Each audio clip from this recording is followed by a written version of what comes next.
ఆనాడు మీరా కుమారి నేరేళ్ల గడ్డకు వస్తే మీరు ఏ విధంగా అవమానించి తెలియదా? ఇడియట్, మీరు ఏ విధంగా అవమానించి తెలియదా? మీరా కుమారి వస్తే మీరు మాట్లాడుతున్నారా? నేరేళ్ల బాధితుల గురించి మాట్లాడితే ముఖాలు ఎడబెట్టుకుంటారా? కొంచెం కూడా సిగ్గుచేరం అనిపిస్తలేదా? ఇడియట్. కాగ్ అధిపతిగా తొలిసారి తెలుగు అధికారి కొండ్రు సంజయ్ మూర్తి నియామకం. ప్రతిష్టాత్మక భారత కంట్రోలర్ అండ్ ఆడిటర్ జనరల్ గా ఆంధ్రప్రదేశ్ చెందిన కొండ్రు సంజయ్ మూర్తి నియమితులయ్యారు. రాష్ట్రపతి ద్రౌపది ముర్ము ఆయన్ను 15వ కాగ్గా నియమించినట్లు కేంద్ర ఆర్థిక శాఖ సోమవారం పేర్కొంది. ఇప్పటివరకు ఆ పదవిలో గిరీష్ చంద్ర ముర్ము పదవి కాలం ముగుస్తున్నందున ఆ స్థానంలో సంజయ్ మూర్తికి అవకాశం కల్పించారు. ఆయన అమలాపురం మాజీ ఎంపీ కేఎస్ఆర్ మూర్తి కుమారుడు. 1964 డిసెంబర్ 24 జన్మించారు. మెకానికల్ విభాగంలో ఇంజనీరింగ్ చదివారు.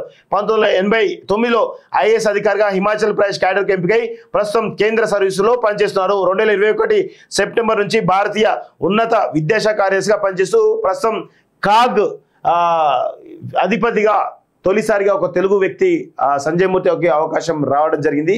సో మరి కాగ్ తోటి ఏ విధంగా సంచలనాలు సృష్టిలో చూడాల్సిన అవసరం అయితే ఉంది.